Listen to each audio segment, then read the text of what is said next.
আমরা একটা খোলা বইয়ের মতো সেই মেসেজটা আমরা দিতে চাই, কিন্তু এই একই সাথে এটা যে আমাদের অভ্যন্তরের বিষয় এটা আমরা জোর বলে দিতে চাই। ভারতের পররাষ্ট্র সচিবও বলেছেন যে বর্তমান অন্তর্বর্তীকালীন সরকারের সাথে তারা এঙ্গেজড হতে চান। বিভিন্ন সময়ে তাদের পলিটিক্যাল স্পেস থেকে যে অন্যান্য রাষ্ট্রে হত্যাকাণ্ডকে শূন্য নেমে আসার ব্যাপারে সেটার প্রতি যাতে তারা শ্রদ্ধাশীল থাকে। সীমানায় যে হত্যাকাণ্ড হচ্ছে এটা কাম্য নয়, এবং এই দুই দেশের মধ্যে যে বন্ধুত্বপূর্ণ সম্পর্ক, সেই বন্ধুত্বপূর্ণ সম্পর্কের সাথে এ ধরনের হত্যাকাণ্ড সঙ্গতিপূর্ণ নয়। এবং আমরা সবসময় বলেছি যে সীমান্তে হত্যাকাণ্ড শূন্যের কোঠায় নামিয়ে আসতে, এবং আমরা যে কথাটা আমি আমার প্রাথমিক বক্তব্যে বলেছি যে ওয়ান ডেথ টু মেনি, সে কথাটা বলেছি। তাদের দিক থেকে তারা যেটা বলেছেন সেটা হচ্ছে যে সীমানায় নানা ধরনের ক্রাইম হয়, নানা ধরনের অপরাধ হয়, এবং সেই অপরাধের সাথে এর একটা যোগ আছে বলে তারা মনে করেন।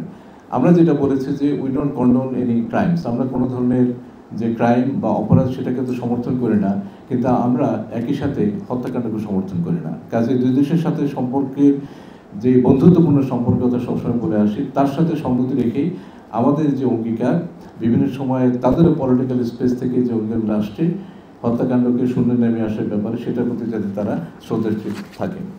দ্বিতীয় যেই কথাটা বলেছেন যে আমরা একদিক থেকে বলছি এটা আমাদের ইন্টারনাল ইস্যু, আবার অন্যদিকে তাদেরকে দেখে যাওয়ার কথাও বলছি, এটার মধ্যে কোনো কন্ট্রাডিকশন নাই।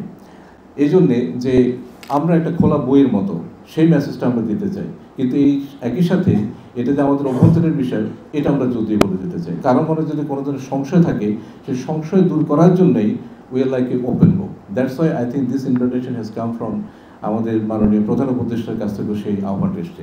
তা আমি কোনো এর মধ্যে সংঘর্ষ দেখি না। পররাষ্ট্র সচিব পর্যায়ের এই যে বৈঠক, সেই বৈঠকের পূর্বে এক ধরনের প্রক্রিয়া ছিল, সেই প্রক্রিয়াটার সূত্রপাত ঘটেছে আমাদের মাননীয় পররাষ্ট্র উপদেষ্টা যখন জাতিসংঘের সাইডলাইনে অধিবেশনের সাইডলাইনে যখন তিনি ভারতের পররাষ্ট্রমন্ত্রীর সাথে সাক্ষাৎ করেন, তখন তো এই কথাটা হয়ে আসছে, এবং তারপর থেকে সে সেপ্টেম্বর থেকে শুরু করে আজকে যে ডিসেম্বর মাস এসে সেটা কার্যকর হলো।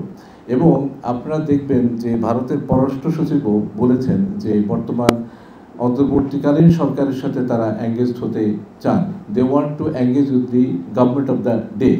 তো কাজে আমরা মনে করি যে তার যেই উচ্চারণ, এই উচ্চারণটাকে আমরা গুরুত্ব দিয়ে দেখতে চাই, এবং আমরা সামনের দিকে দেখতে চাই এই সদিচ্ছা এবং আমাদের দুইজনের মধ্যে যে ঐক্যমত হয়েছে একযোগে কাজ করার, সেটা প্রতিফলন ঘটে কিনা। প্রকৃতপক্ষে ভারতের সাথে যে আমরা 54টা নদী শেয়ার করি, এই নদীর বিভিন্ন বিষয় নিয়ে আলাপ আলোচনা হয়েছে। তার মধ্যে তিস্তা ছিল, তার মধ্যে গ্যাঞ্জেস ওয়াটারের নিয়ে যে আমাদের চুক্তি এগ্রিমেন্ট আছে সেটা যে শেষ হয়ে যাবে সেটা নবায়নের সাথে এই বিষয়গুলো আলোচনা হয়েছে।